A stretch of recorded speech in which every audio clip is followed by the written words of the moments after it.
welcome to sunny Sebring in Florida. Today greeting us for the start of the rFactor 2 GT Pro Series powered by VCO Season 2, actually. So what was a great first start into this new GT Prime Series for rFactor 2. My name is Rainy Butler, and alongside me is Lee Smith, bringing you all the action live throughout the entire season of the GT Pro Series. Lee, Season 1 was absolutely mind-blowing, and seems like Season 2 will be the same setup, right? Absolutely, some fantastic drivers showing their real grit. We went down to the wire to the last race, and it really was a fantastic season. Obviously, since then, we've had the relegations. We've sifted through the challengers that were obviously up and coming. There has been some new faces coming into this series, so I'm excited to see what they can bring and how they can challenge, obviously, the stalwart stars, effectively, like your Ihan Yayovskis. That is true, but let's bring everyone up to speed with what the GT Pro Series actually is. You've got it on your screen already. We're round 1 out of 6, so this is the start of the season. We got the 30 fastest drivers, and we're doing a 50-minute race and a 45-minute race, but top 10 will be reversed on those 45 minutes. The GT Pro Series, last year, there was a chance to directly go into the Pro Series via the Hot Lap qualifier we had.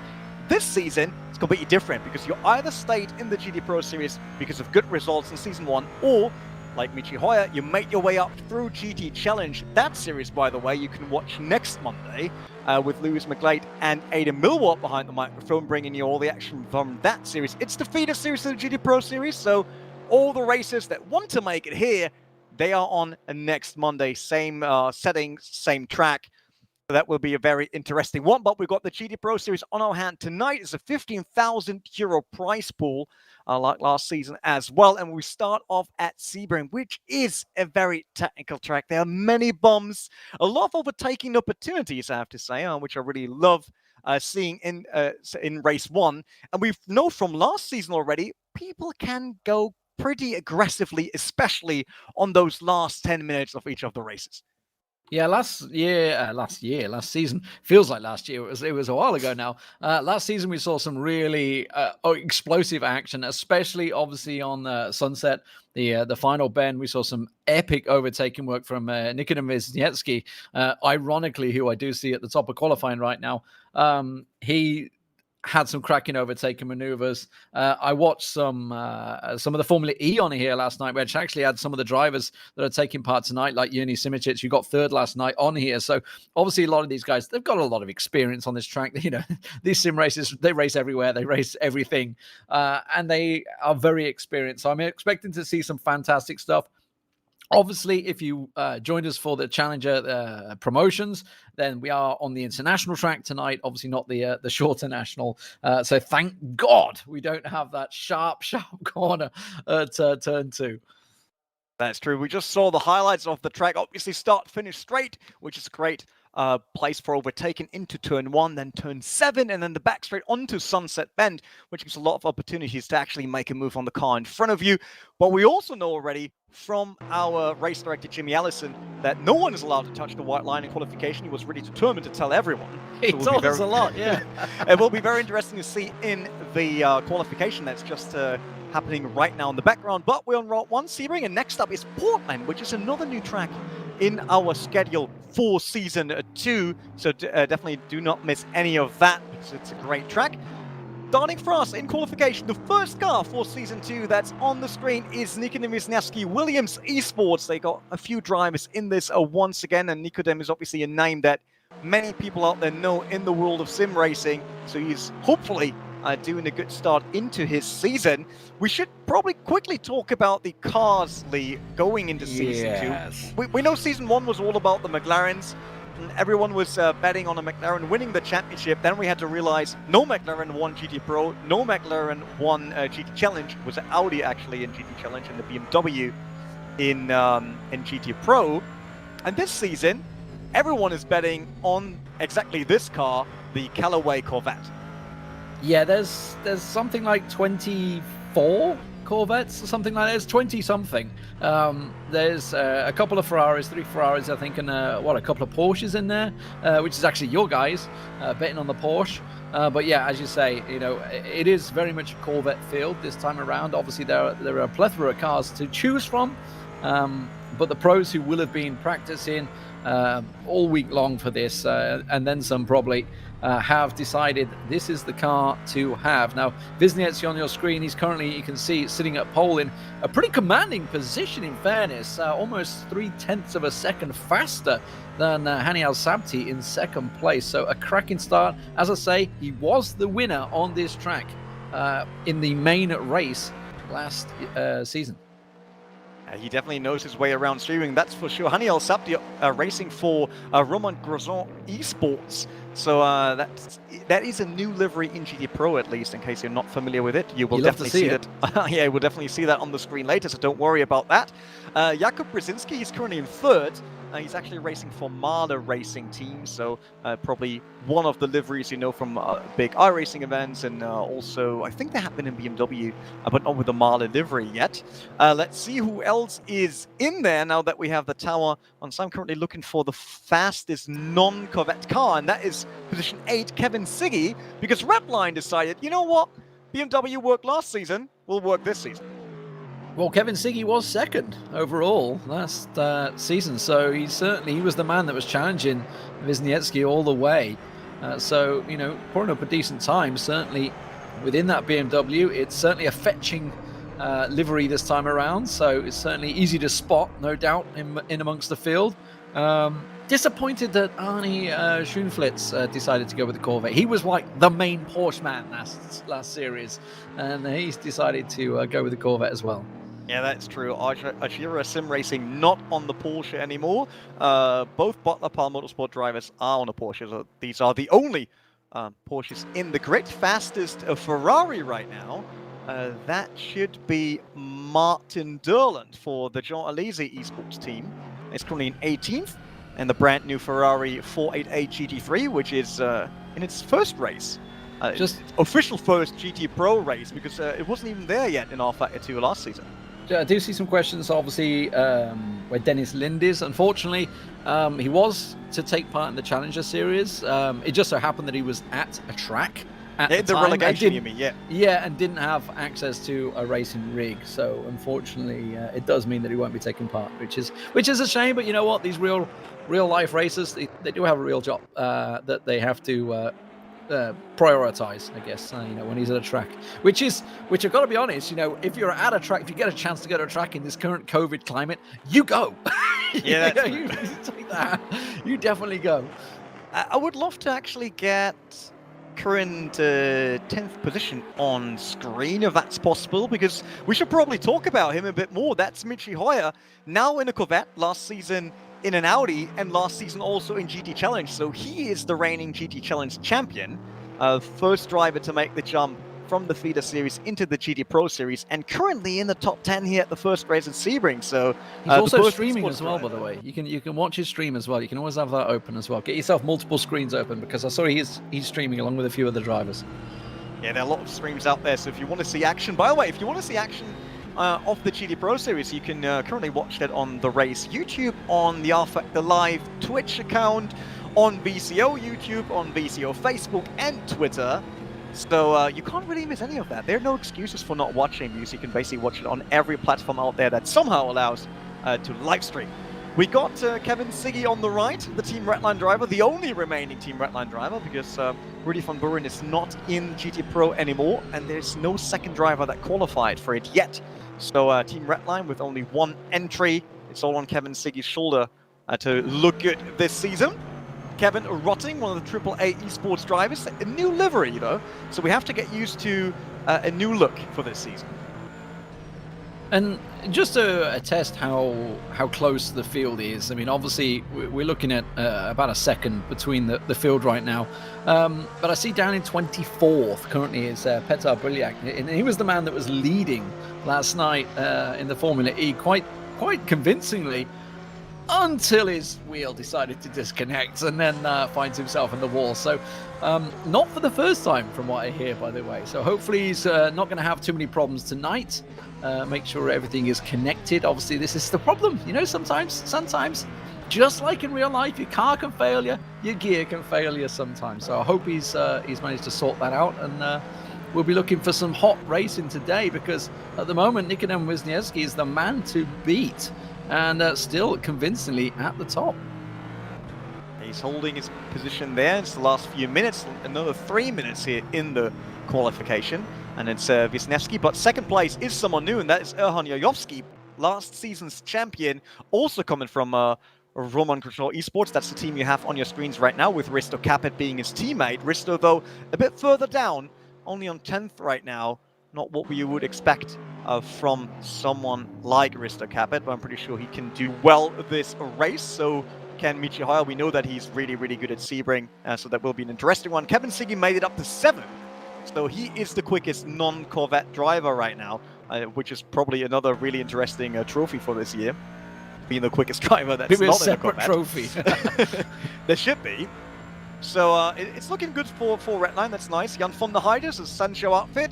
You probably saw them in a lot of the rFactor 2 endurance races, mostly because you can't really look past them, because they're mostly like 8 to 9 Sancho cars in the grid. This time they also bring some drivers here to GD Pro. Jan van der Heijden currently in 6th. That should be the quickest of their drivers, because Jonas Ravio currently in 8th. Last season still racing for Evolution Motorsport, now for Sancho. And this is the new Ferrari 488 GT3, piloted by Martin Durland for John Alesi Esports. 20th, probably not really what he's looking for.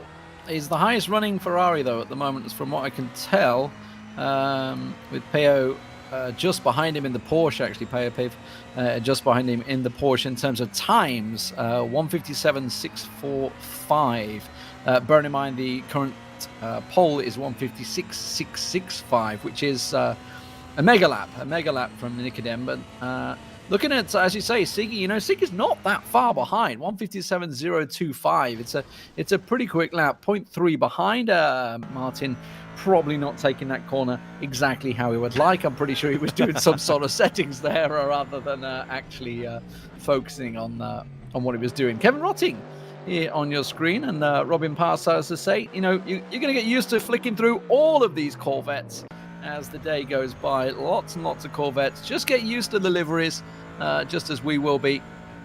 Some fantastic work, by the way. It's one of those unsung heroes, I think, the liveries of the cars, that the teams do. They have some serious experts in the background that pull these fantastic looking liveries off.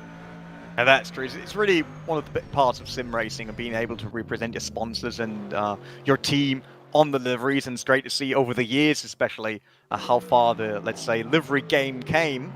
Well, we got Peter Björlök on it, 26th right now, and the Corvette seems to struggle a bit here right now with the GD3. Also, I want to highlight Ferris Stanley, currently in 17th. It's an HM Engineering car now, so that changed from last year's satellite racing outfit. But more interestingly, he's not fielding an AMG GT3 anymore, because that was the only AMG we had in the entirety of GT Pro and Challenge in Season 1. But now he went the way of a Corvette. So going with everyone else, trying to see if that helps. Currently in 18th, so I would say he could have done the same back then with the with the AMG, because that was around the positions he had there as well.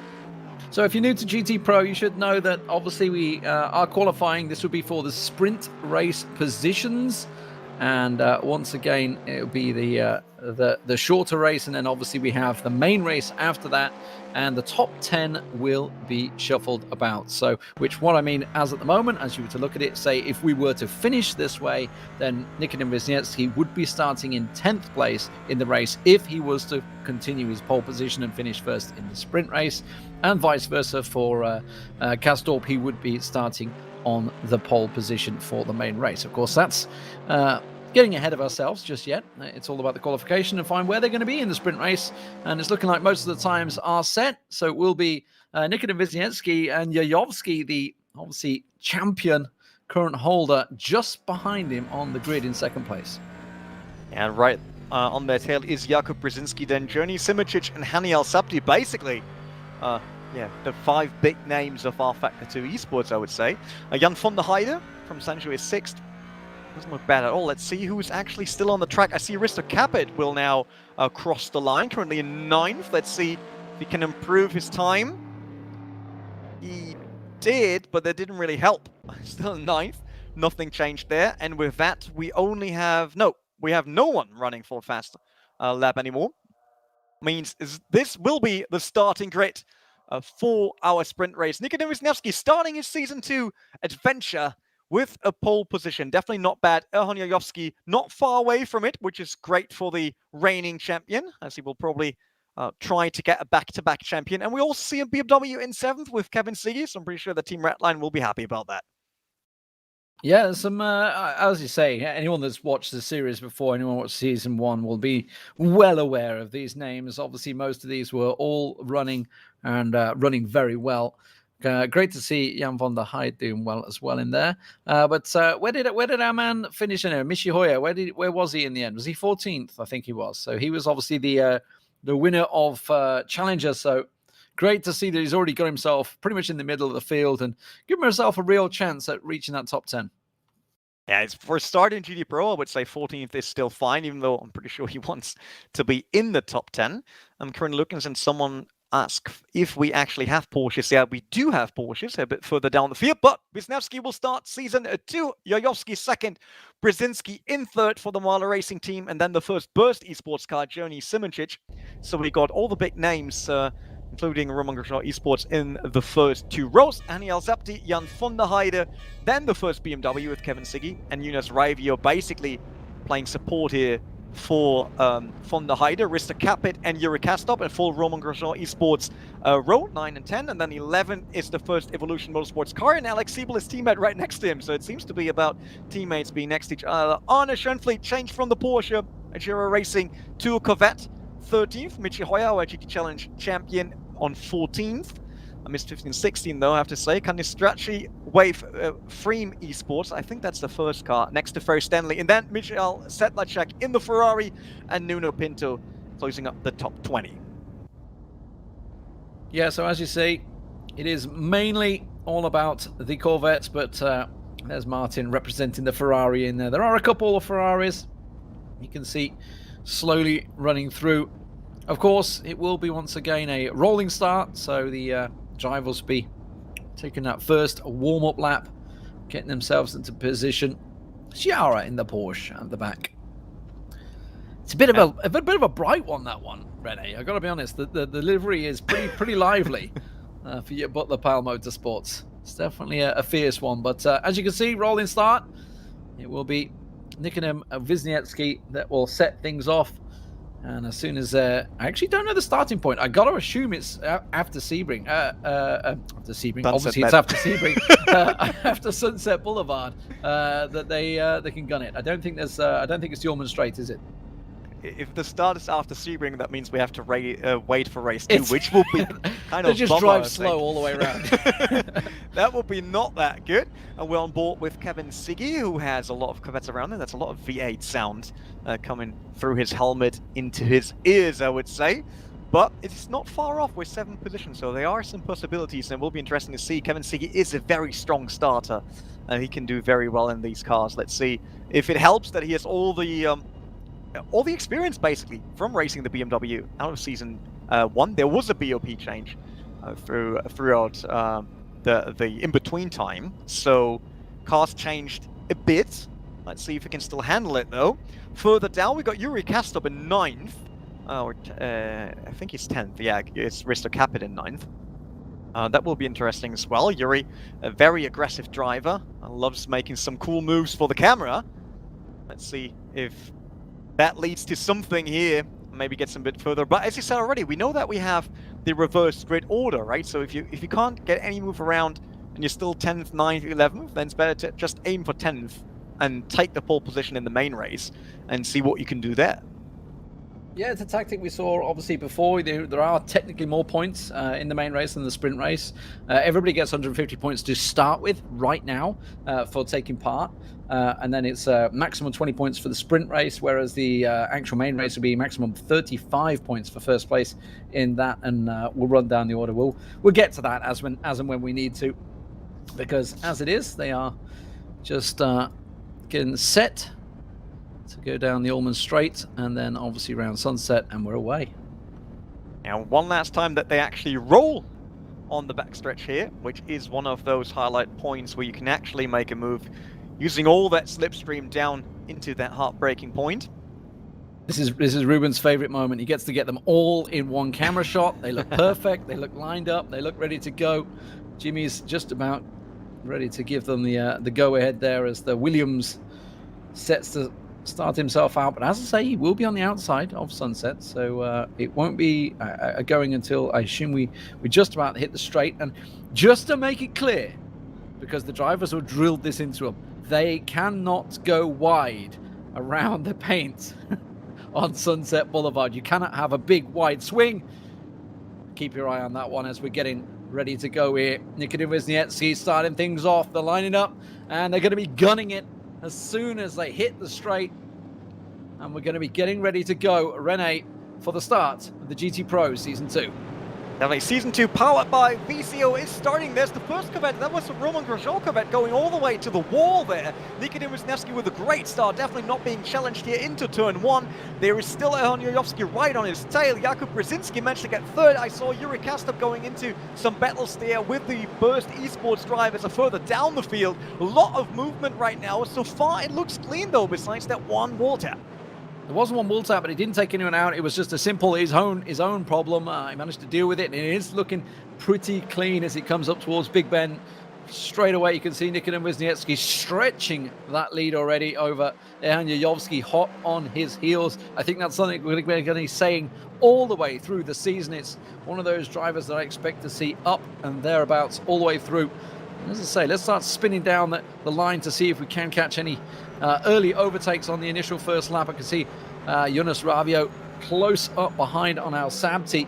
The rear end from Jojovski there as he spins and looks around. Doesn't spin, just spins the camera. Yeah, and in the background we have Nico Barclay actually rolling out with his Corvette.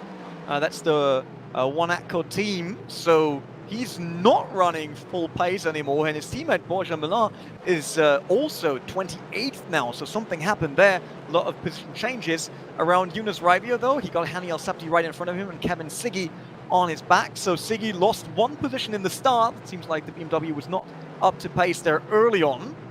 Maybe he can get it back from Jonas Ravio. What else changed? We got Peter Biolak still in 16th, Nuno Pinto now 19th for AAA Esports. But this is this slipstream we talked about. Is there any chance for Kevin Siggy actually to make it work for him? But it seems like the Corvette got a way better exit. Look at all that power. It takes long for Kevin Siggy to finally get some more speed there and close the gap right before the braking point. Yeah, it's going to be interesting to see how this BMW handles it throughout. Obviously starting out in 7th place, but he does handle the bumps better than the Corvette. I feel you can see him certainly riding it a little bit better there, but as it is, looking pretty good. I did see the Ferraris are actually challenging one another down the back there. You can see with Martin Durland being the main man there. It does feel a little strange. I'm looking through the field and I'm expecting to see Ferris Stanley in that big AMG Mercedes. He's just not there anymore. Yeah, he's currently side by side with Cito Vaya, also Sancho Car. Well, we happen on board with Payo Path chasing down the two AAA Corvettes right in front of him. That's a Ferrari by Jean Alesi in the back. That's Martin Durland. And here's the fight that I was talking about. Ferry Stanley against Cedar Vaya. Really close racing between these two. Cedar just did the maneuver onto Ferry Stanley, but he wants to get his position back. Now moving to the outside, but this is Polesny. He's just trying to get his Ferrari through the inside. Slight bump on the rear of the Sancho Corvette, and I think that was nearly a spin there. I'm not sure if knocking at the door was a bit over the top there. There was some heavy knocking going on there, so that's for sure. But Martin Peyopev was looking to try and take advantage as well. He's actually got himself ahead of the Ferraris. Peyopev in the Porsche, up into 21st right now, right behind Nuno Pinto at the moment. Just trying to trail behind him. Up at the front, still looking pretty close. Chiara on your screen there was the one that obviously benefited from that, getting past Ferris Stanley. But we'll see how long that remains. It seems like Wisniewski has everything under control. We saw Shara going through and basically getting the upper hand through that thing. And that was Yuri Kastov. Wasn't it being too aggressive there on the throttle while trying to then move around the Corvette in front of him?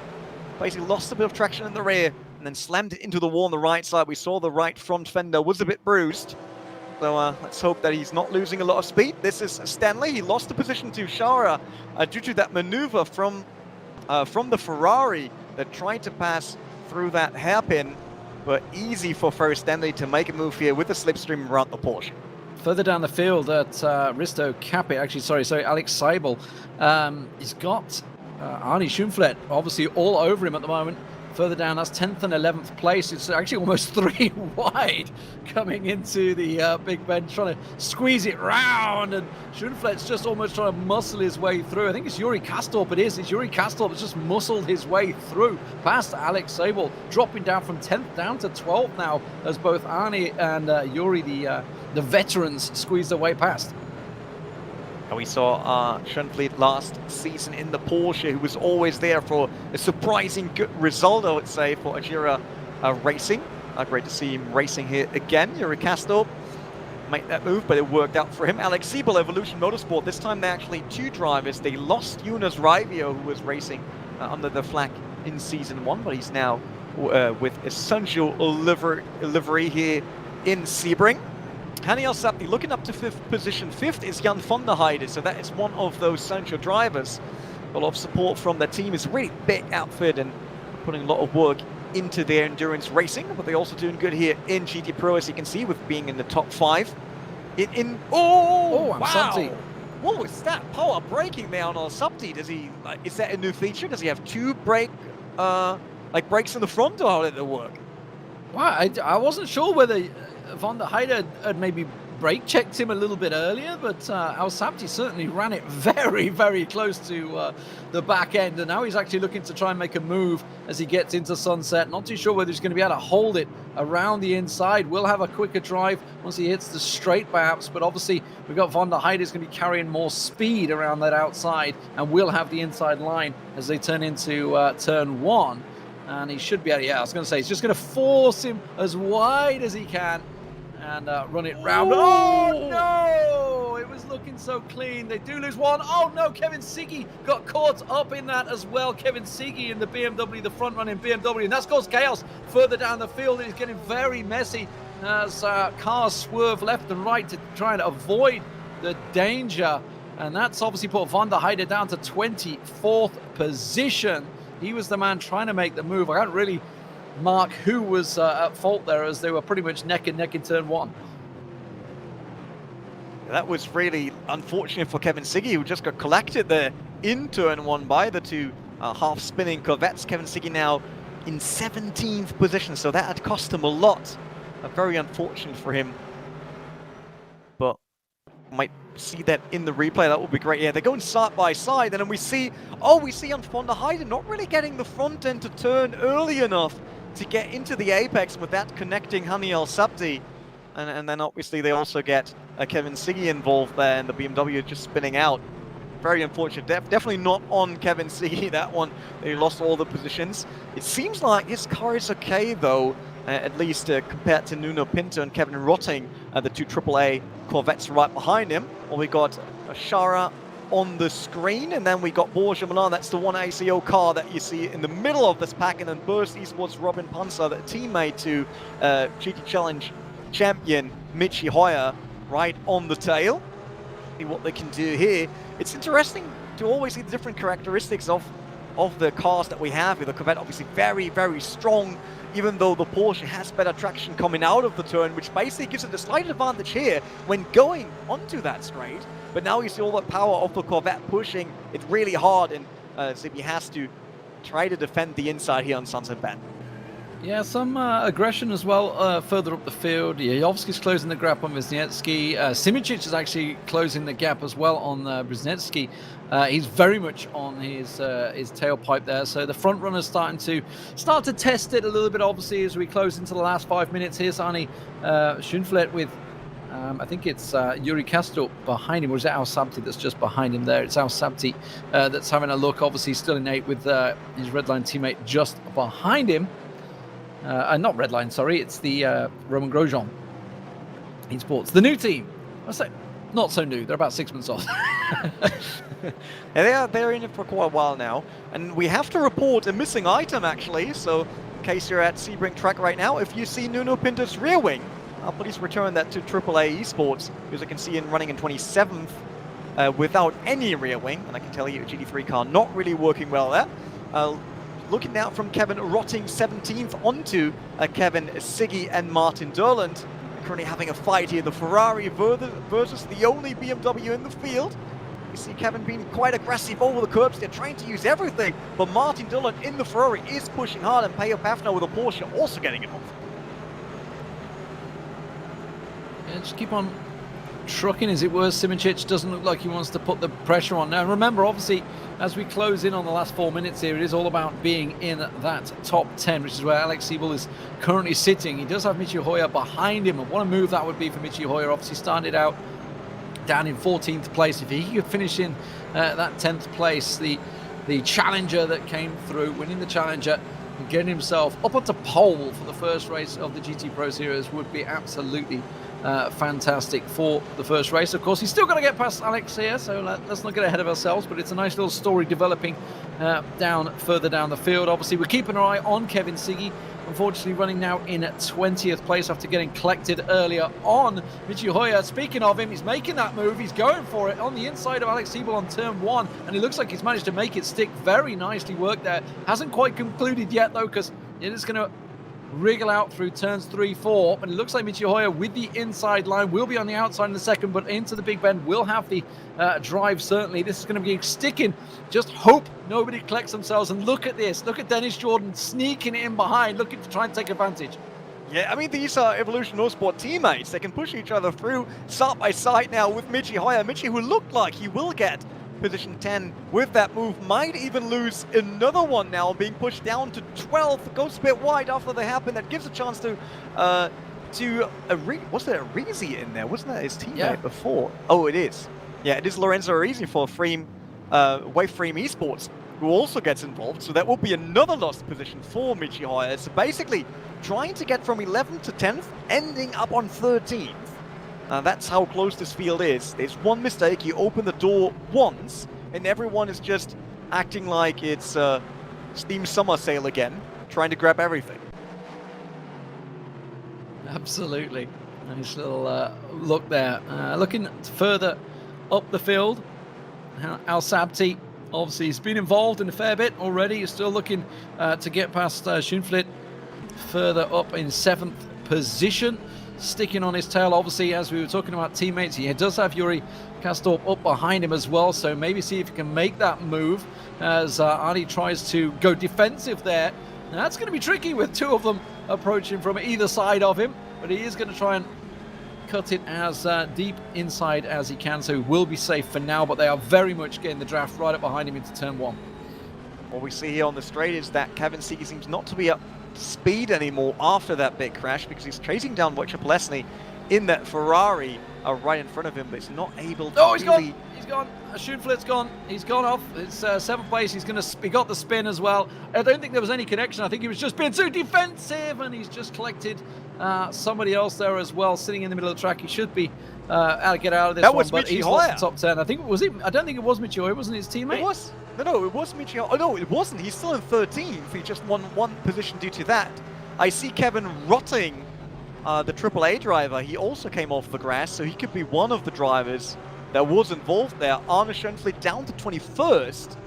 And with that, not really a chance for him to score big in the sprint race. Very unfortunate here. Oh, man, that was... What happened there to Arne? I don't know, man. I'm just saying, don't go near Al Sabti and Kastorp, because things are happening around them. They're magnetizing towards them. As far as I could tell, it was pretty straight. They got around turn 1. I think Schoenfliet was just being defensive, a little over defensive, and maybe touched a toe on the grass. I didn't quite catch it, but either way, yeah, he just kind of went sideways. It just looked like pure driver error, but we'll see. We got the 13 last seconds on our hands, and it's Erhan Yojovski who's lining up for a move against current leader Nikodem Wisniewski. He was in control of the entire race. The last second, could Erhan Yojovski for Roman Grosjean Esports make a move on the very last second here to claim his first victory? He's going around the outside. It's actually a lot quicker, but he has to get rid of all that speed to make the turn. Nikodem Wisniewski trying to defend the inside, might go a bit further out to the outside, not touching the wall. That works well. They're going down to the line, but it seems like Wisniewski is grabbing the first win of the GT Pro Series powered by VCO Season 2 here at Sebring. Sprint race winner right in front of Erhan Yayovski, the champion, the reigning champion of this championship, trying his best. While we quickly look into the replay of Arne Schönfeld, it seems like he just lost it there on the apex, or was he touched from the rear there? There were two Corvettes right behind him. Hard to tell. Like I say, he was being very defensive up until that moment, and it was Michioya. It was Michioya that to avoid.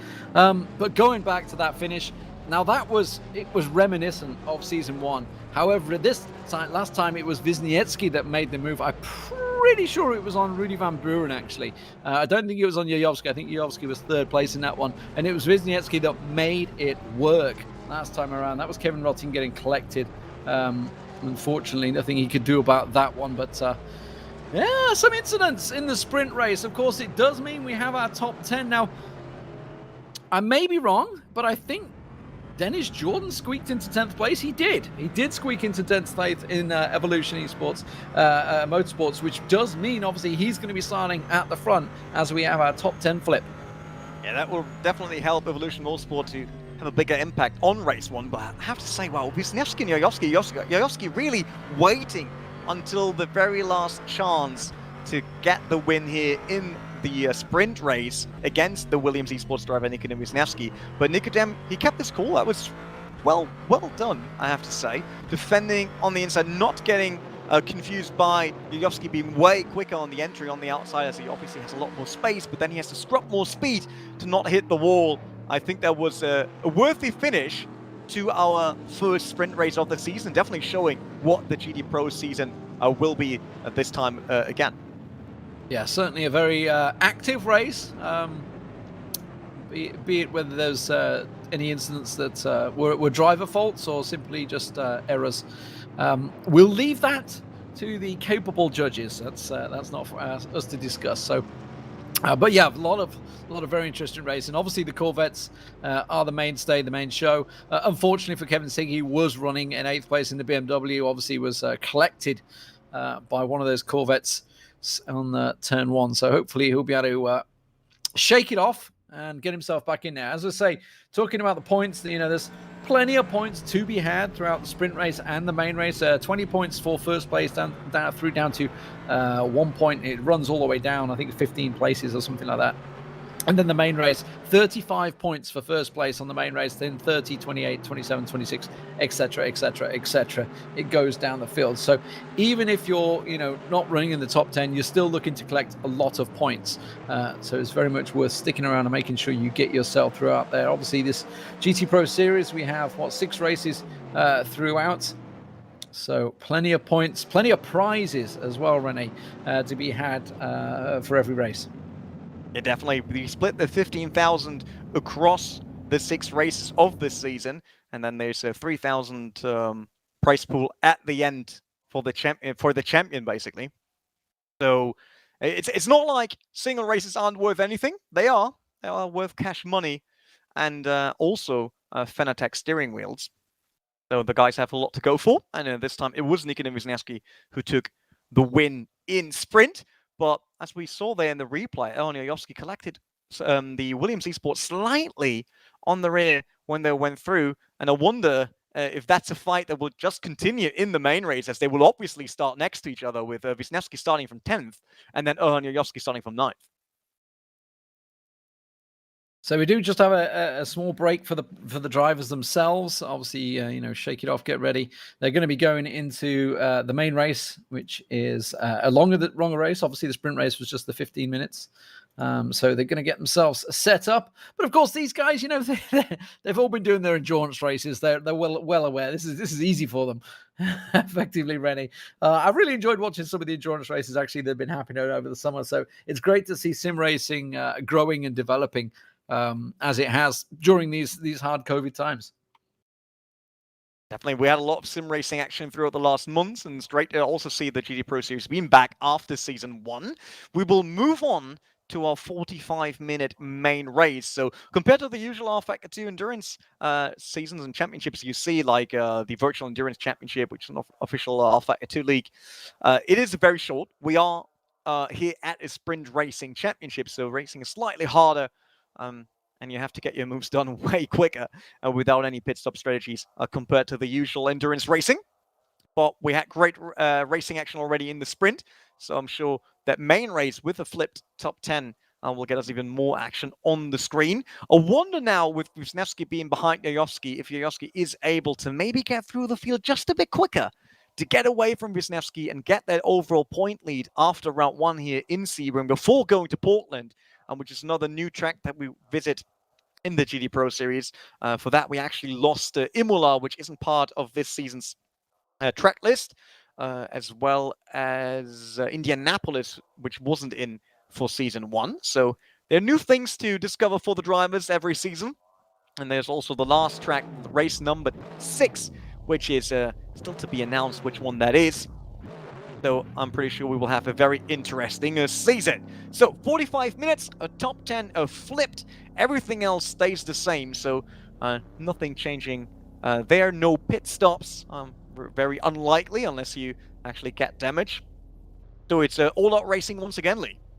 Yeah, and we did have a single incident. I can't try and think of if there was too many, but there was a single incident certainly last season where someone didn't quite have enough fuel. So hopefully everybody will have just about timed it right with the fuel.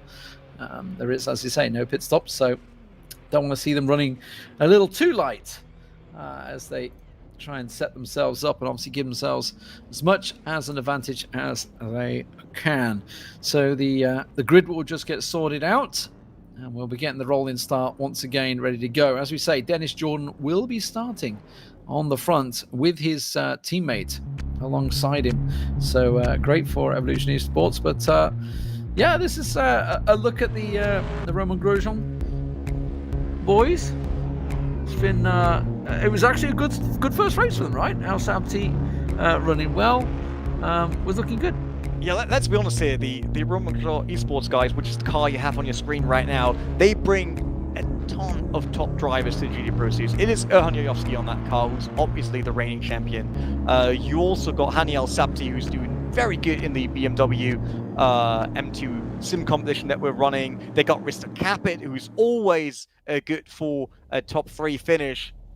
And Yuri Kastorp, who brings very aggressive runs. I absolutely love that style because he's always willing to take the risk to actually make something happening instead of just following another driver. So they are definitely one of the strongest teams going into the actual main race. So we got Risto Kappa, we just talked about him. He's starting in 5th, Jonas Raivio 6th, and I saw a burst car also on 8th, Yayovsky on 9th, Nikodem Wisniewski after winning sprint in 10th. Now Lorenzo Arisi in 11th, and Michael Sedlacek, the quickest Ferrari in the main race, on 12th. Martin Dolan right behind him for John Alesi Esports. Payapath, the quickest Porsche on 14. Michi Hoyer, G Challenge, a winner, and 15th. And then Ferry Stanley in his new HM Engineering Satellite Racing Corvette. Wojciech Polesny, another Varga Sim Racing Ferrari on 17th. Kevin Siggy after his crash in the sprint on 18th. Kevin Rotting 19th.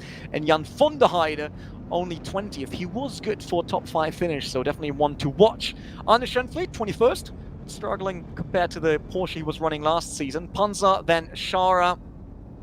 We see Daniel Canistracci in 25th. Nuno Pinto, I think he was also collected a bit later in the race, 26th. Peter Björk in 27th, and Cedar Vaya for Sancho in 28th. With Nico Barclay after an engine disaster in the sprint race. He was the first to retire for one ACO, only in 29th. So as they have the rolling start, everybody sets themselves up, and we'll see whether any of these teams can hold off. As you say, with it's almost akin to Formula One, seeing the same teams locking out the front grid right now. Not mentioning any names, but yeah, we will see if they can be that good. Well, we'll see. Dennis Jordan and Alex Siebel, and Alex was involved in quite a bit of action throughout it, in fairness. And you know, it was Dennis that actually obviously finished behind him, but it was Michi Hoyer that was obviously putting the challenge in on them at the time. You know, he could have found himself up here in this position, but unfortunately he tried to make the move. Obviously didn't work out for him and ended up losing about 3 places because of it.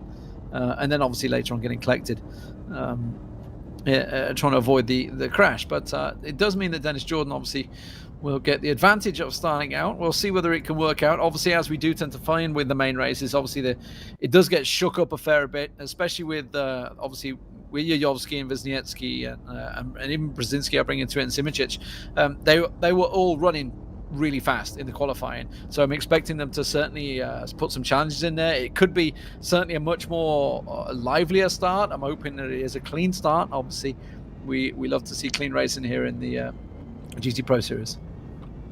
And it will be Dennis Jordan, who had some really good races in Season 1, so don't get me wrong, he's a good driver, not one of the top 5, I would say, from who we have on the grid today, but definitely someone who can make it work on one track if he's really in a good mood, if he's in the zone, especially now with Alex Siebel, his teammate, right next to him, as they can do a good job against Yuri Kastop and Hani Al-Sabti. So it's basically Evolution Motorsport, then 2 cars for Romain Grosjean Esports, then another Romain Grosjean with Risto Capet, and then the first Sancho car from Yunus Ravio.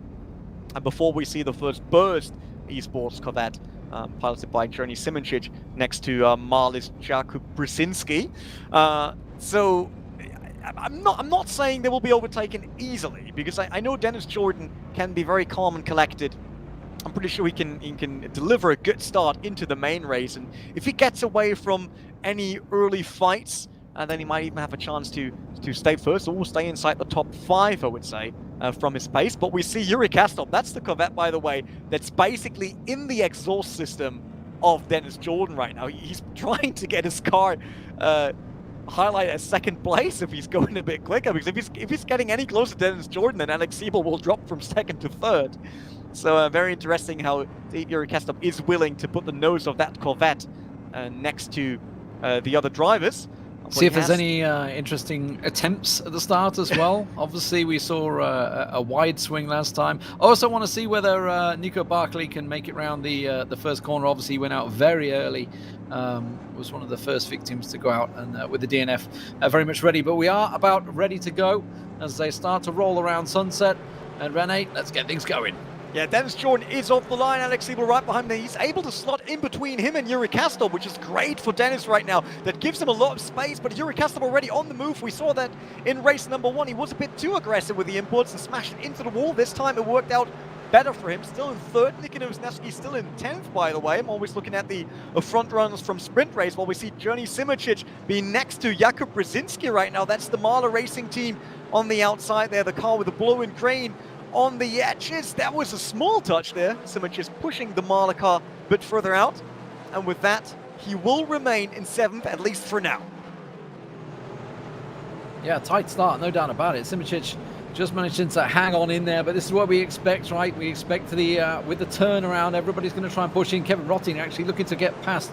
I think is that Xiao or Pev just to the left side. Everyone can see the Butler Powell nose of the Porsche, but he's managed to squeeze through. Meanwhile, Simičić continues to chase.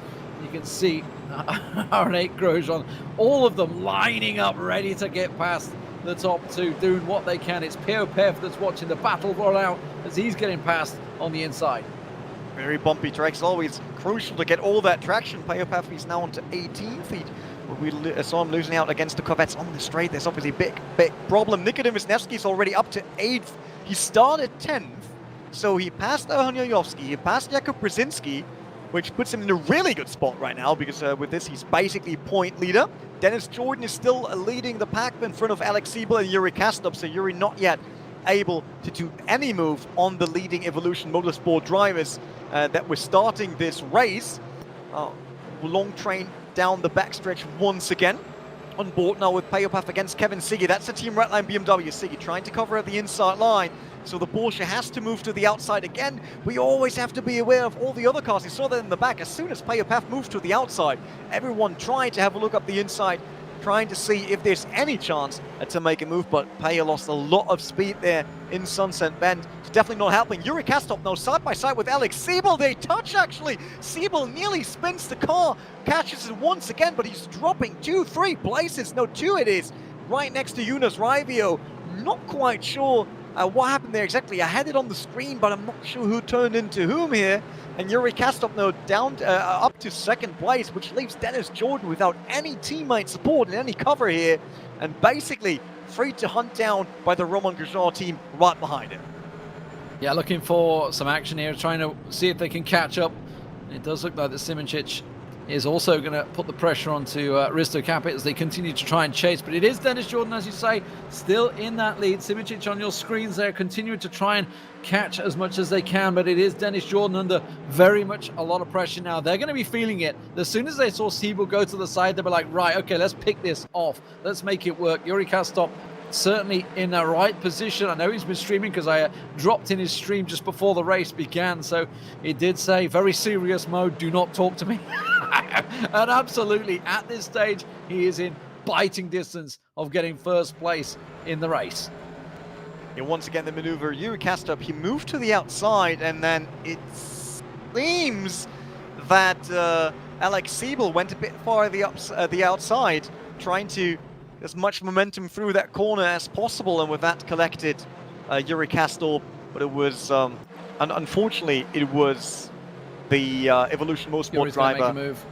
Oh, for the lead, actually. He can do it around the outside, though. I mean, he's certainly going to have the speed, or if he's going to try and go an undercut. Obviously, you know, you got to watch how Sabti, who's just watching it all play out, and probably even going to give him a little bit of comms and say, yeah, you look like you're clear. Let's try and see if he can get past it. He does obviously have a nose ahead, but going into turn one will be on the outside here, as Jordan will go defensive and certainly forces him out. But I think how Sabti snuck through. Oh my word, they both went wide and just trying to be over defensive effectively on Kastorp there, and now Sabti just slips on through. Now Alex Siebel also looking to get caught out here from behind by Yunus Rabio.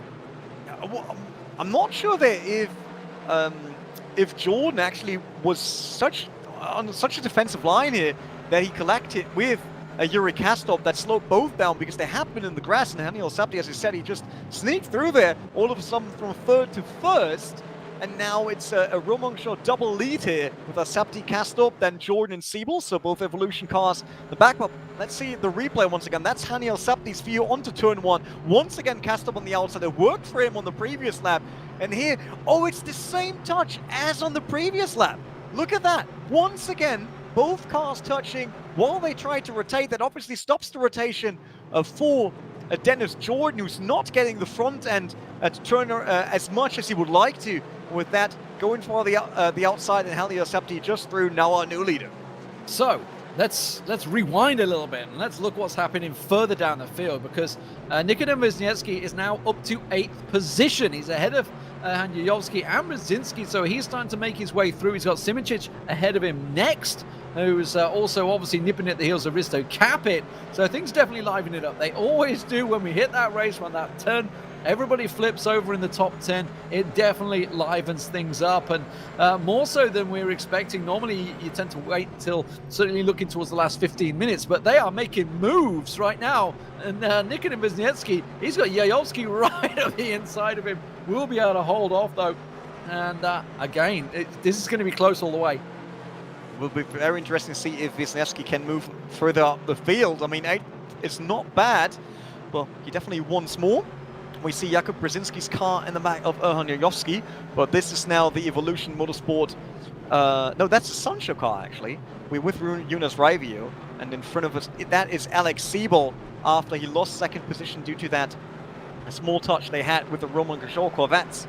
Very unfortunate for Evolution Motorsport here. They have been in the lead, and now they're the third and fourth. Still a very good position, but they got everyone behind him. Yunus Raivio, Risto Capit, Jenny Simoncic, Nikodem Wisniewski, all big names of sim racing.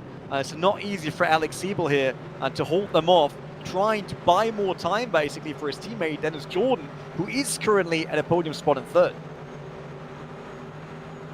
Yeah, and Dennis Jordan just trying to keep on the heels effectively of Daniel Sabti and Yuri Kastop. Obviously both put through the fantastic overtakes to get themselves in that position, but as you say, Yunus Raivio certainly going for it. But here we have Jan van der Heide.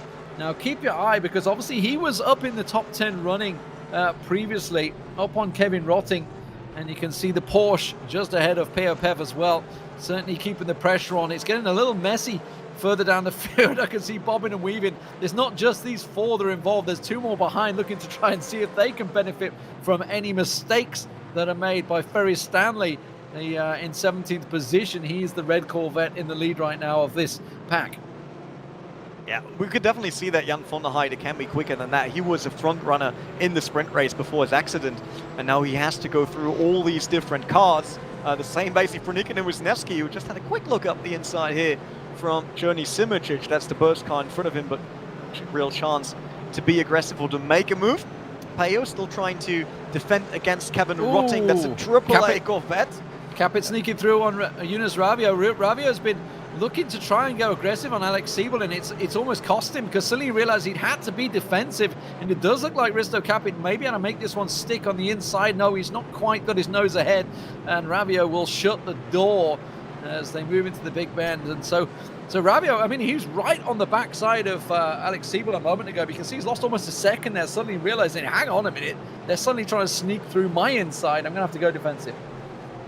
Interesting. Also, Nikitin Wisniewski now up to 7th after Journey Simičić had to lose a spot. So Wisniewski right behind Risto Capit. And then it's Yunus Ravio. Nico Barclay's Corvette looks a bit bumped, I would say, in the front. Not really the mint condition that you would expect in a showroom. I want to just point out, actually, Ferraris running in 12th and 13th right now, by the way. So that's Sedlacek and Martin Dillon, both up there challenging at the moment. So certainly front runners obviously looking very good, but getting close to that top 10.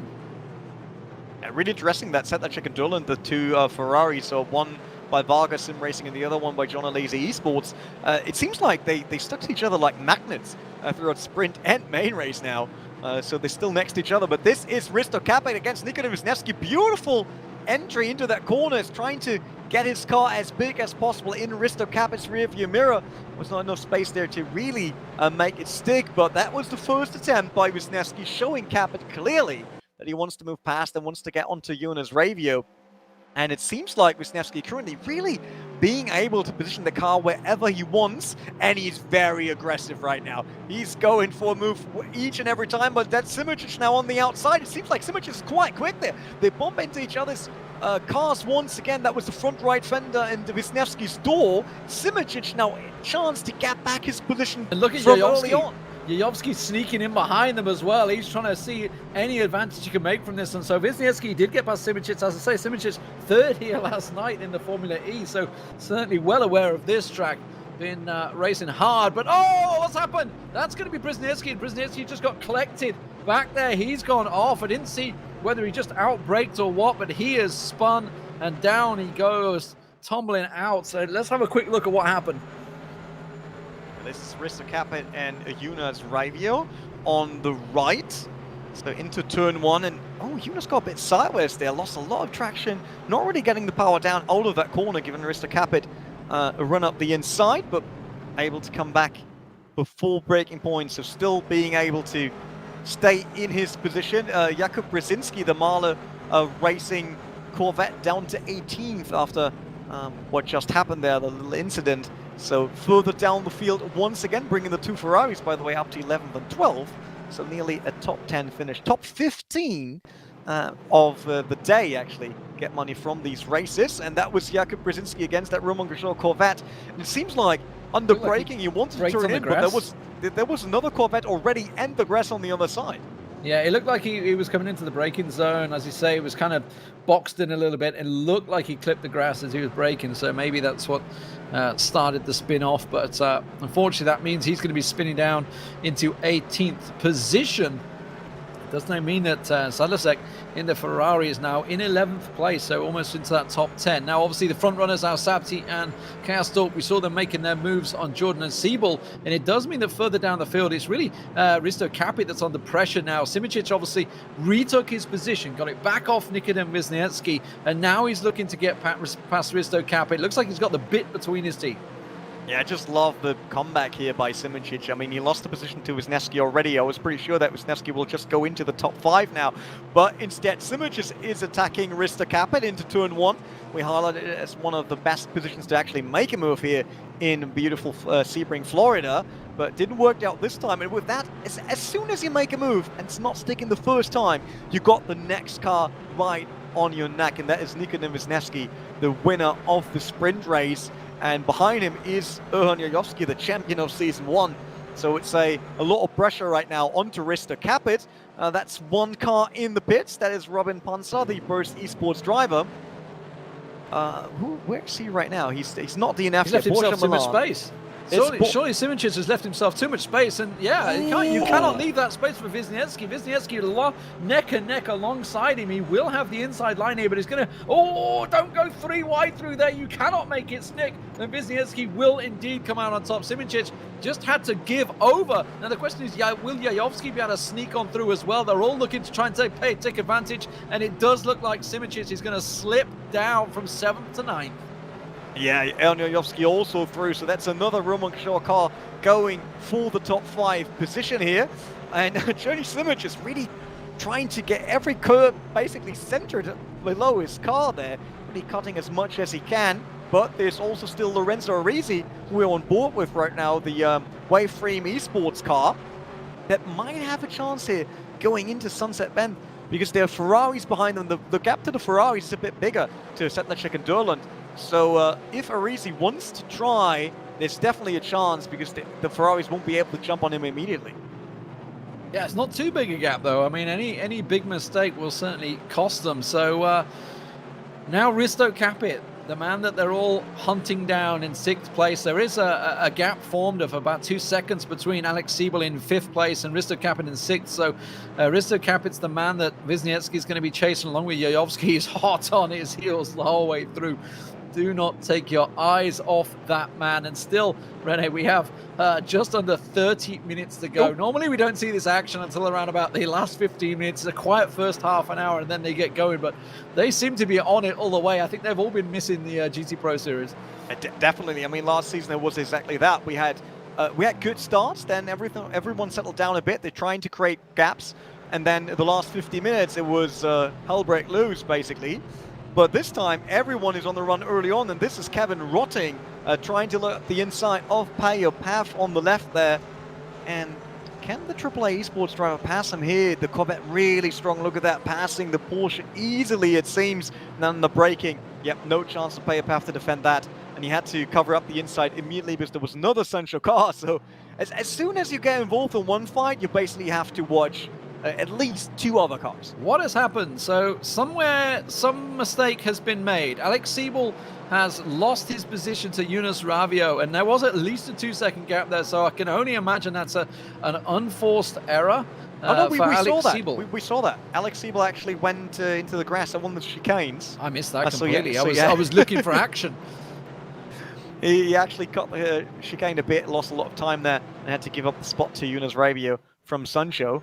So Yunus looking for a very strong fight here. That should be the replay. Yeah. Ruben's just kind of rubbing it in right now. It's like, yeah, this is what happened, Lee. This is in case you missed it. he was behind already. Then he passed on the outside. That was a very strong move. And then I wasn't losing the plot. I did miss this bit. Here it is. Yeah, that's the chicane part. They bumped each other just a tiny bit, but it was enough once again to not get the car turning. Like every time you want to shift that weight, you want to get the car to rotate, and if you touch another car, then basically all those forces they used to rotate the car, they're just gone all of a sudden, and then you can't really get the car to turn in as it should be. Nikita Wisniewski and Johnny Simic, these are the cars in front, while we're on board with Lorenzo Arisi. No, that's not Arisi. That's whose front end is that? No, I'm really afraid. Am I on the wrong car? Is it Johnny Simic? That is Johnny Risto, wasn't it? No. Risto Capit is no, it's a white bomber. Front. Yep, no. Yeah, you're right. I'm just trying to go by the bonnet. I'm just like trying to judge it by the bonnet. It's a bit tricky sometimes when they're all new paint jobs, effectively. Yeah, that's it. Like I think it was the Roman Grosjean livery that we had been on board with. It was Erhan Simic, because we looked at Risto Capit and Nikita Wisniewski. And Wisniewski, easy to tell with the Chill Blast sponsorship on the Williams in the rear. And then it had to be Erhan Yayovski, who's right behind him. So this is a Roman Grosjean sandwich, and Nikita Wisniewski right in the center of it, trying to make a move. He won the sprint race. He wants to be in front of Erhan Yayovski because he was second in the sprint race. I mean, he's still fine in terms of points as long as he keeps Erhan Yayovski on his tail. Side by side once again, but not enough yet. There was just the front fender next to the rear fender here of Risto Capit. Risto trying his best to block the Williams Esports driver. Once again, they go on the straight. Seems like Wisniewski got the way better exit together with Risto Kappet. Erniowski lost a bit of time going onto that straight. Let's see if he can do it into Sunset Bent again. He will go for the outside with Risto Kappet trying to cover up the inside. It worked for him already. Can he do it again here? Oh, a bit of sliding. It's very bumpy around Sunset Bent. You can see the cars going up and down there. Not easy to get all the traction, and then these walls coming so close. But once again, Risto Kappet able to defend. Talking of handling the bumps well, the BMW of Kevin Siggy down in 13th place. He's on the back of Martin Dillon, obviously looking to make that move. Once again in turn one, not going to be able to make it sick as Wisniewski. Yayovski is having a good old look, realizing he's not going to be able to get the braking zone, so has to back himself out. But as I say, the non-Corvette frontrunners of Selisek, Dillon, and now Kevin Siggy in the BMW hot on his heels with Polesny in the Ferrari up behind him. So all sitting just outside the top 10 right now. Yeah, this one's not over yet. We still got nearly 25 minutes on the clock. And we got a Wisniewski that really wants to pass this Roman Grosjean Corvette and wants to make more buoyancy in Sebring, because we know, like, having a strong start in the first race of the season, that really carries you far. And Wisniewski is willing to give absolutely everything to get their Williams Esports Corvette on the front row. Once again around the outside, this time really well on the traction. He's able to accelerate out of the corner way quicker than Risto Kappet, and Erniowski actually went through as well. So Risto Kappet now defending against Johnny Simic, the Burst Esports car on the back. And once again there's one move and all of a sudden 4 drivers get involved. So this is really, there are no 1v1s in this at all. It's always a big group fight.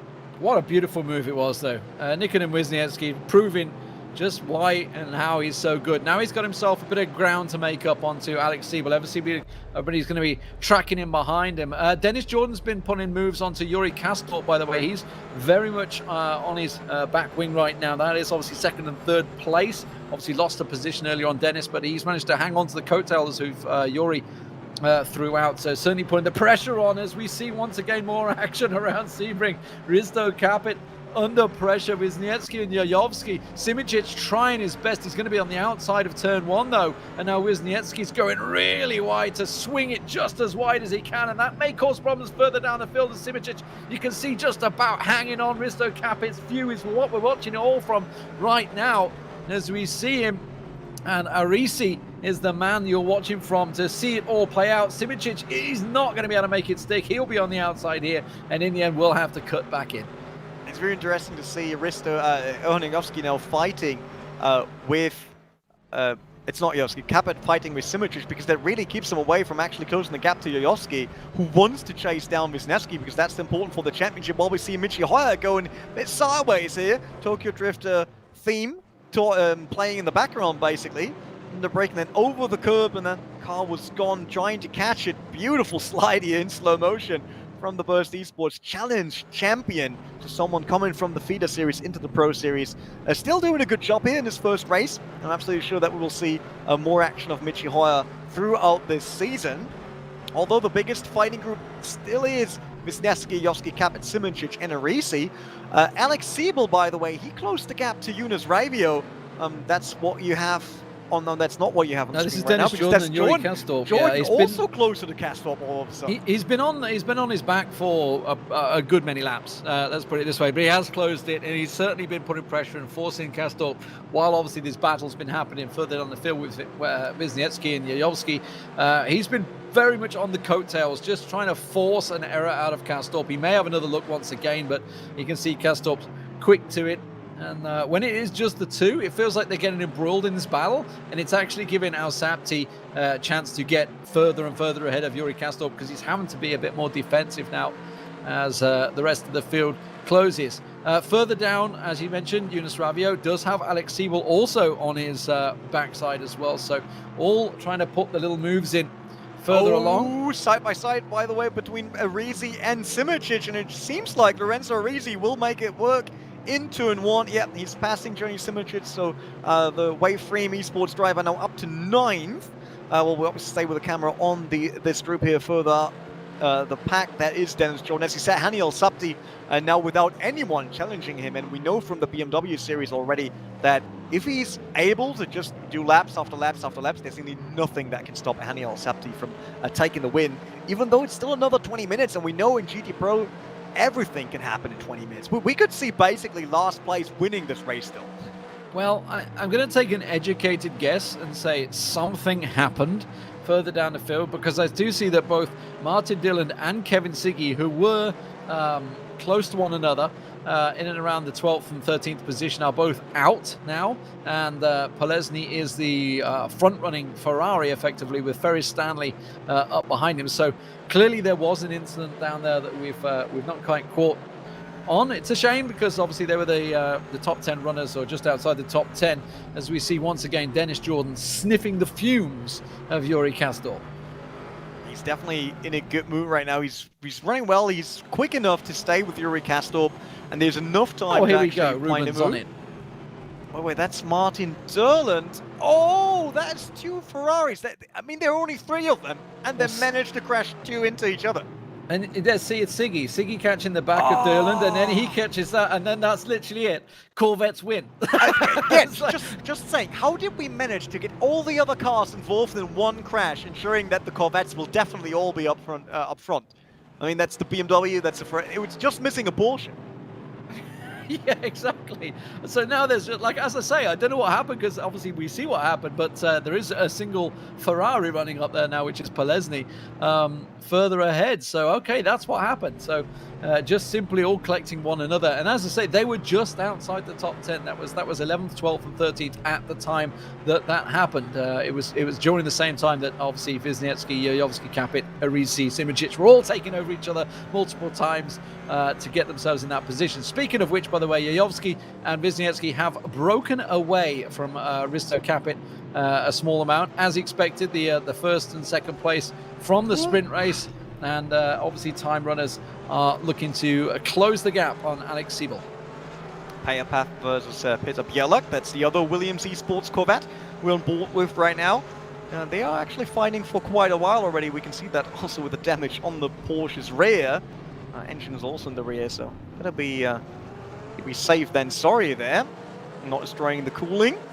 Who we have in the background there? In the background, that's Nico Barclay, who had a horrible sprint race with the DNF there. And then it's Michi Hoyer, who spun his Burst Esports Corvette a bit earlier on. We saw that.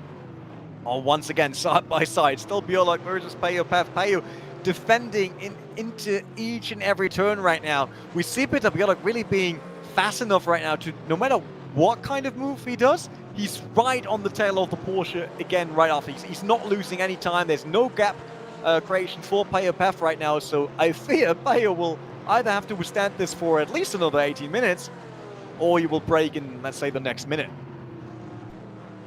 Once again, the front runners of Kasdorp and Jordan continuing to trail one another, try and close the gap, but Dennis is still unable to set that move up. Nikodem Wisniewski and Yojowski very much neck and neck with one another in 6th and 7th place.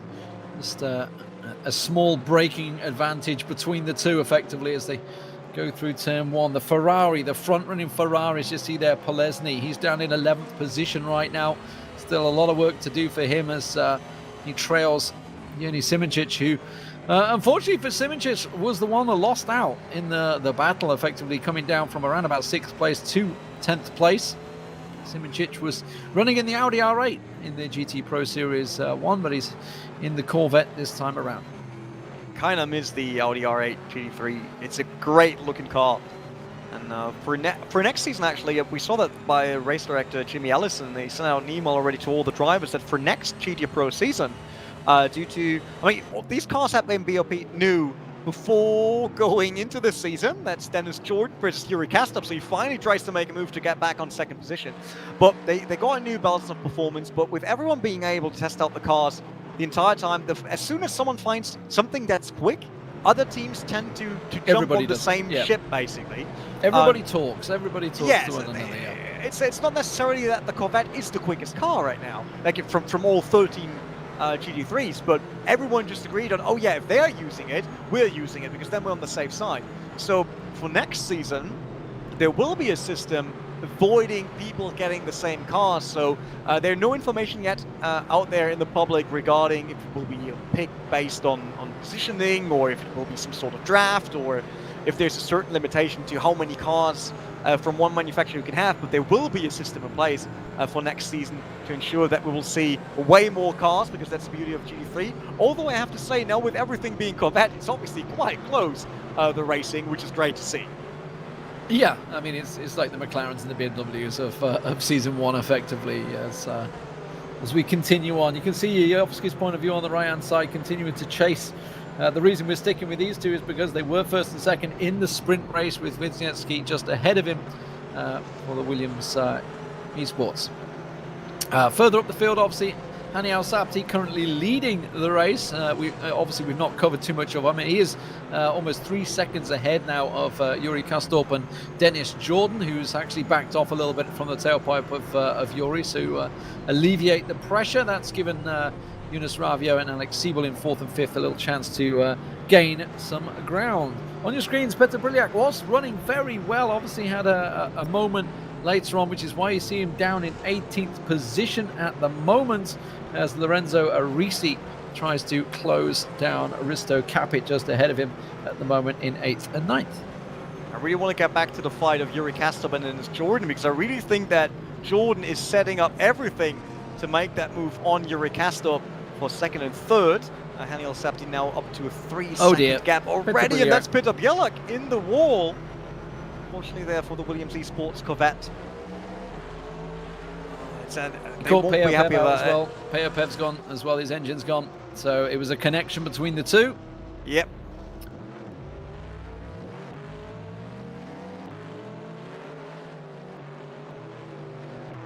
So let's look further through the field. You can see Yovski continuing to chase, Dennis Jordan continuing to chase. And positions have finally balanced themselves out a little bit, as it's kind of like a role reverse of last season's racing, as we close in on the last 14 minutes of this race, when people are going to be really looking to just get that extra position. But I want to make it 100% clear, while obviously with Kastorp and Dennis Jordan, Dennis might make a move here on turn 1. He certainly will. He was right inside. He's going to have the inside line on turn 1. Finally, maybe able to get one back on Yuri Kastorp. It looks like he's going to be able to make it stick. He will have the inside line once again, but won't have the break in line, which is why he's trying to work it as best he can. He will have the left-hand turn, the big bend once again, and it's going to be his. Dennis Jordan back in 2nd place. Yeah, Dennis Jordan really doing a great job for Evolution Motorsport. A bit sad that Alex Siebel is not able to get involved in this. And still 5th place, so if Evolution Motorsport has 2 drivers in top 5 in the main race, if you consider who else is in this race, then this will be a very, very good result. But Yuri Kastorp once again getting super close to Dennis Jordan. And we saw it earlier in the race, like if he's locking onto target, then there's not much he can do, and not even any counter measures, basically. Losing my words here. Keep your eye on it though. Yunus Ravio is right on the backside of Yuri Kastorp, so he's almost smelling the danger, effectively, that there is an opportunity to pounce and get in there. Alex Siebel obviously sitting at the back now. Let's remember, Dennis Jordan and Alex Siebel were 1st and 2nd after the flip from the sprint race. What are we looking at here? This is the connection between Pev and Petr Briliak. So looks like it's just, I don't know, I was going to say, I thought he was going to collect him in the back. That's no, Petr, not again your steering wheel. Oh my God.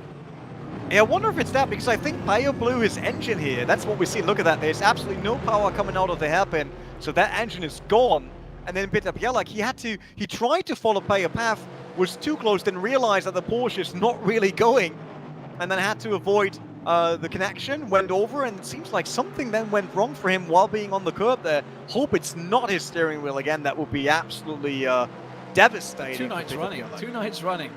That's that's something he needs to invest in, it seems, because it is costing him. Dennis Jordan under pressure, but he will have this covered off, no problem, from Yuri there. Just going to make sure there's no collection. You can see, just getting that Evolution Esports up there in your face. Ferris Stanley looking to put a move on 11th place. Pelesny, the front-running Ferrari, just outside the top 10. This is Dennis Jordan still. Oh no, he's gone wide. Yuri's through, and well, Yunus Ravio almost through as well. Yeah, that was very unfortunate for Dennis Jordan. Once again, Yuri Kestap tried to get himself up to second position again, and with that, bringing Dennis Jordan and Yunus Ravio back together, bunching this group up. And now we got a fighting group of 4, because also Alex Siebel, that's the Evolution Motorsport Corvette in the back, is now onto them. And Nikodem Wisniewski also getting closer with nearly 11 minutes on the clock. There's still a chance for Nikodem and Elon Yojovski to actually get involved in this group. And then we have a huge fight for the last minutes. Yeah, this is definitely going down to the wire, I feel. Al Sabzi has this one in the bag, barring any unforced errors. He's got 5-second gap. So let's have a look from Ravio's point of view. Obviously, Dennis Jordan was in the lead ahead of Yuri Karstorp, did manage to hold in. This is second and third position. You can see just a slight collection there, but he's on the outside of the Big Ben, so that forces him through. And Yunus Ravio trying to make advantage. That's thankfully just a replay error. I was like, hang on a minute, but no, it's all good. It's all good. He didn't go through the wall. Yeah, better to not do that again, basically. Now, Yunus Ravio and Dennis Jordan. So, Yuri Kastop, he could have tried to now follow Hani El Sabti and get away from this group, but it won't be easy with giving all that slipstream. And Yunus Ravio already looking up the inside of Dennis Jordan. Alex Siebel, for now, just a spectator, not close enough yet to be in striking distance. While further down, that's Kevin Rotting against Wojciech Polesny, the Ferrari, the Varja Sim Racing Ferrari on the outside. And it seems like the AAA Corvette will make it work around the inside. That looked very well. You saw him sticking so close to the wall there, really trying to make sure he's not coming too far to the outside and collecting the Ferrari there. Great job by Kevin Rotting. Yeah, you mentioned it earlier, obviously, with these battling, the fact that Yuri has now dropped, what, 5+ seconds off Al Sabti. It is bringing Wisniewski into it, and you can see they're slowly closing that gap. Now that it's almost spurring them on. I think he'd maybe settle for, okay, we'll see what happens. Hello, neck and neck, Yojovski alongside him, and I think Yojovski might be able to make this one stick. He's going to have the drive as he comes through. Will be on the outside. Is he going to be able to get the undercut through? Doesn't look like it. And Wisniewski using all his experience to try and keep the GT Pro Season 1 champion at bay. Yeah, it seems like the fight that we saw in the sprint race, especially in the last lap, is still on here in the main race. It is Erhan Yojovski against Nikodem Wisniewski. Now, great braking here by Erhan Yojovski. That should be enough to get up the front, but no, once again, they're collecting on the rear fender. That costs a bit of speed, but it seems like Yojovski now finally made it through, sending Nikodem Wisniewski down to 7th. But yeah, with 8.5 minutes, they're not done yet. Wisniewski will not have his last shot yet. Some great racing, and just to be clear, it is a single point between those two that will that's what they're fighting for, but they're going to make sure they don't take each other out, that's for sure. But it's certainly very close. Once again, the second through to 5th place all running close to one another. Dennis Jordan backed off a little bit this time, and it's brought, obviously, Yunus Ravio has had a couple of chances, just a little dip inside to see if he could get anything from that one. I think is this a Reese's point of view we're looking at right now? Yeah, so Reese just following behind Risto Capit with obviously the battle between Yojovski and Wisniewski ahead of him. It looks like that's kind of settled itself down at last. So let's look further at the field. Any action between them as we close in on the final 7 minutes?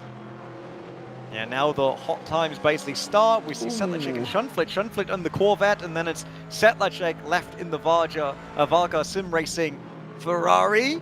Can Achira Racing make the move on the outside? Yes, they can. They can stay in front of the Ferrari 488 GT3 here. Still sad not seeing Arne Schunflit in the Porsche. I was really hoping he would bring that one once again. It was a great driver in Season 1. One of the few that showed they can really do something with a rear-wheel engined Porsche. Oh, it was Sedlacek really struggling into Sunset Bend with a Ferrari that gave on the run for turn 1. Interesting to see those individual mistakes here now, because there was no one close to Sedlacek to basically pressure him into a mistake. Further up the field once again, Dennis Jordan still trailing in 3rd place behind Yuri Kastor, with Yunus Ravio in 4th and Alex Siebel in 5th place. This battle in the top 5 continues with the foreshadowing of Erhan Yayovsky and Nikodem Wisniewski, who with 6 minutes left, I don't believe is going to get embroiled in this, but I'm not going to write them off because anything can certainly happen in these last 6 minutes. Yeah, and basically just waiting for Dennis Jordan to make a move on Yuri Kastup, really slowing the entire group down. Also Alex Siebel and then Yayovsky and Nikodem Wisniewski will be all over them all of a sudden. We see Kastup, we saw him in the back of the picture basically. He was on the defensive line through Sunset Bend against Dennis Jordan once again. Rista Caput and Lorenzo Arisi, 8th and 9th on your screen. Lorenzo Arisi, I have to say, it's more on the quiet side this race, although once again bringing good points in for Waveframe Esports if they would finish like this. So I would say Lorenzo Arisi really doing a good job here at race 1 of the season. Yeah, I love seeing the little battles, the little things. Now, bearing in mind, Yuri Kastup and Dennis Jordan have been racing like this for the last probably 30 minutes. He's kind of been on his exhaust pipe. So it's really interesting to see just the little defensive moves he's trying to force Yuri Kastup into. Yuri's not having any of it. He made that one mistake, let it slip. Dennis got past him. He recovered, and he's like, no, that is not happening again. What we so got it's first, really going to be down to Dennis to force it. Yeah, well, we got Ferry Stanley and Kevin Rotting on the screen. It's not really Yuri Kastup who's on Dennis Jordan mind for now, because Jonas Raivio now really in striking distance, and he's putting a lot of pressure on the Evolution Motorsport driver. And there was a slight mistake by Dennis Jordan, not really getting the speed out of the corner, and then all of a sudden it was Jonas Raivio who showed himself left and right. And now this fight is on once again. There is Alex Siebel in the background, so a second Evolution Motorsport car that could provide some cover here for Dennis Jordan, but in between still Jonas Raivio, and we know he is a very, very good driver. Great pick by Sancho here to bring him in for GT Pro Series. And I'm absolutely sure he could take down Dennis Jordan, but with that, there's no chance for him to get back on the Castor. Back at Ferry Stanley here, running in 10th place. He's got Kevin Rotting right up behind him. That is a spin ahead of him. I didn't see who it was. Who was it that shot down the track? Simicic. It's got to be Simicic. He's down in 17th. Yeah, 17th is definitely not where Johnny Simicic wants to be. They've connected. Is that Ravio? That's Ravio. Yes. Oh, the Sunshine car. What was going on? Was it Dennis Jordan there being a bit too aggressive? And Yayovsky is through, but Wisniewski is not. So this splits the two. And that's a position gained effectively for Yayovsky. And then when Wisniewski's going to have the speed, I think he's had to back off a fair amount. He is going to be going around the outside of turn 1. Won't be able to stick it there, but that will force him obviously further away from Yayovsky, who's going to continue chasing. And how did that affect the front runners? It doesn't look like there was anything too untowards. It was just simply a mistake around Sunset. Didn't see where they collected. I guess we'll see a replay from that shortly. Yeah, Dennis Jordan and Alex Siebel still have a similar gap as before, so not much happened there. Same for Nikodem Wisniewski, who is obviously closer to Jonas Raivio, but not closer to Yayovsky or Alex Siebel. So it seemed like in a very limited impact there, the accident they had, but it changes at least some of the positions. We see it here again. So that is Jonas in the Sunshine car, and the inside that should be Dennis Jordan. There's not enough space there for two of these American monsters on the inside. And then Jonas Raivio really jumping over the exit there, back onto the track. But it costs a lot of time. And with that, he now has to defend himself against Nikodem Wisniewski. Yeah, all over the back of him. Just looking in these final 2 minutes.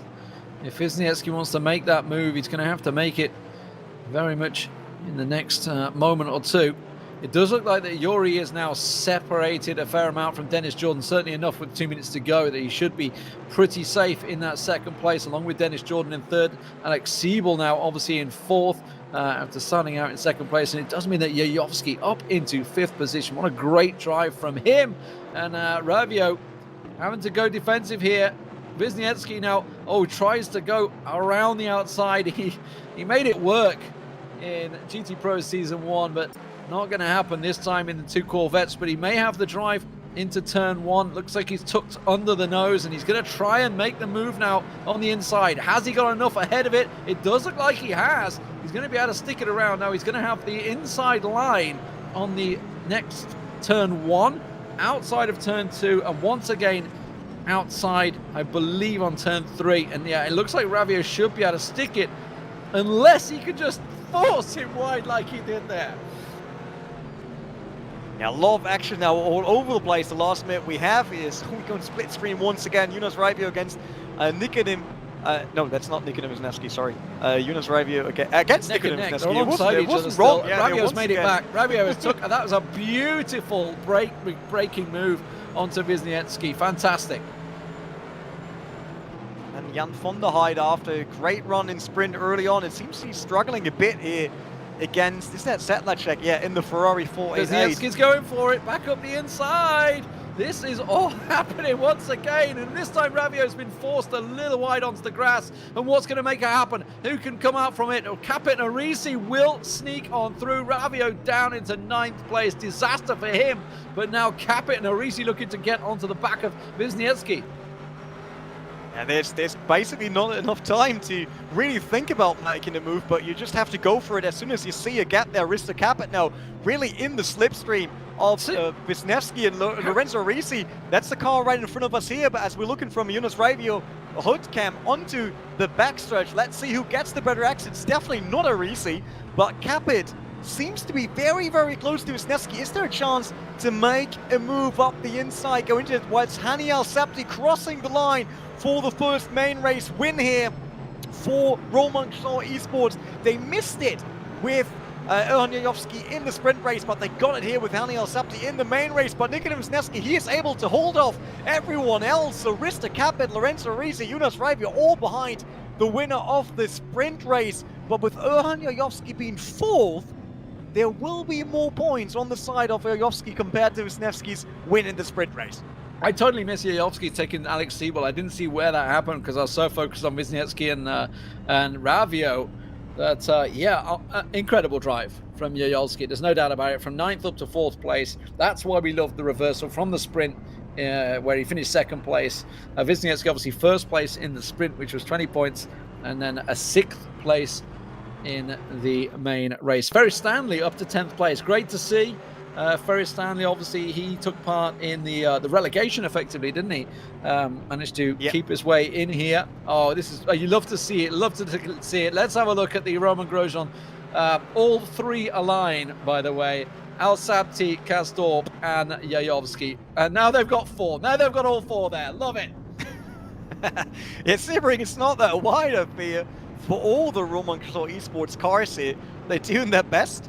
I have to say, really, if the team that surprised me, the team that surprised me the most in race 1 of season 2 is Evolution Motorsport. Like Dennis Jordan and Alex Siebel doing a great job next to all the big esports names, I would say, and esports teams around them. If it's like Williams or Roman Shaw Esports, Marla Racing Team, Burst Esports, these guys definitely have a chance to be among the top 5 on all the races, I would say. Yeah, look at it. You love to see it. It looks beautiful, beautiful. All 4 of them, and congratulations to them. Honestly, they drove a great race. Both Al-Sabti and Yuri Kastorp up the front. You know, they obviously started out in 3rd and 4th in the main race, and really put to work effectively, taking out Dennis Jordan. Not taking out, but getting past Dennis Jordan and Alex Siebel. Some great result for those to end up in 1st and 2nd.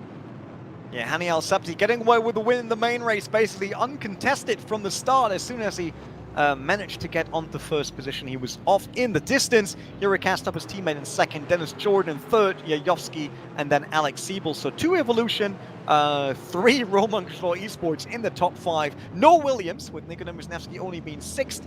And the best away frame esports driver, that is Lorenzo Arisi. Best Sancho is Jonas Ravio in 9th. And then Ferry Stanley Satellite Racing in 10th, which means we don't have... I was missing a specific team there. Yeah, no AAA Esports. That's what really surprises me, because these guys have been amazing in the BMW M2 Sim Cup. But it seems like here in Sebring, didn't really get along with the Corvettes very well. Michi Hoyer only on 18th, together with his teammate Journey Simoncic on 17th. Shara, best Butler Power Motorsport driver, on 19th with a Porsche, and then Jakub Brzezinski only 20th after his crash there. Very unfortunate for him. Definitely used to better results, and I expect him to be a lot stronger in the next race. Jan von der Heide, 13th. I think that could have been a lot better if sprint race wouldn't have happened as it did, basically. Yeah.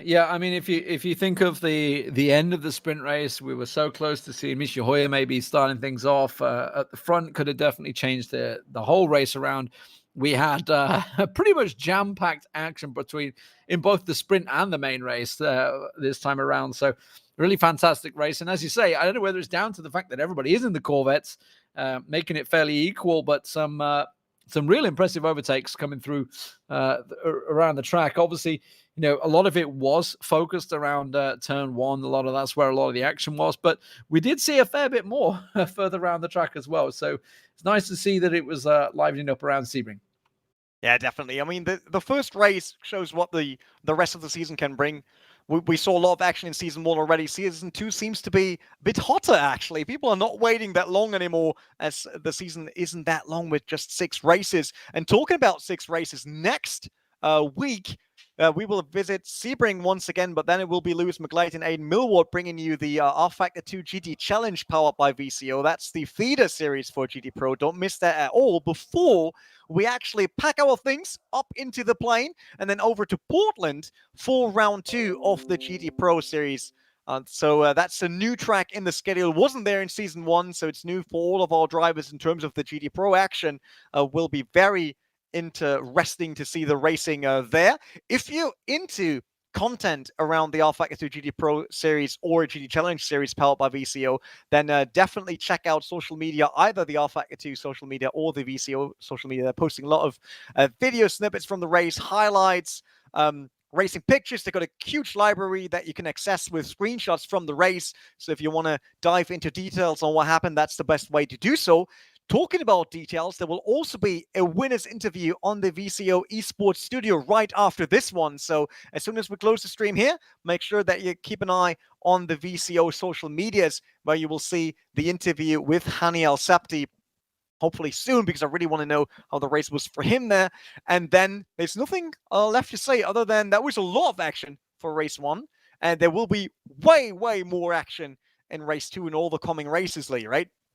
Absolutely fantastic. I mean, what we couldn't hope for a better first race. Obviously, Sebring always delivers. Anyway, we had some amazing action last season with the Wisniewski pulling out a fantastic win. He won the sprint race this time around, but not the main race. It was all too much to ask. And, well, you know what? It's been a fantastic race overall. I feel sorry for a few people in there. Michi Hoyer, I'm hoping to see a lot more from him. Obviously got collected in the sprint. Could have started out on pole position in the main race. Wasn't to be. So we'll see what he can bring at Portland. Definitely more action, rFactor 2 and sim racing coming your way next Monday at 7:45 p.m. CET then, I think, because we're actually changing time, if I remember that correctly, next Monday. So mark that in your calendar, and then it's every Monday, same time, on the same channels. You can watch the GT Pro or GT Challenge series, so don't miss that at all. Until then, have a good evening, get some good sim racing in yourself, and then see you next time.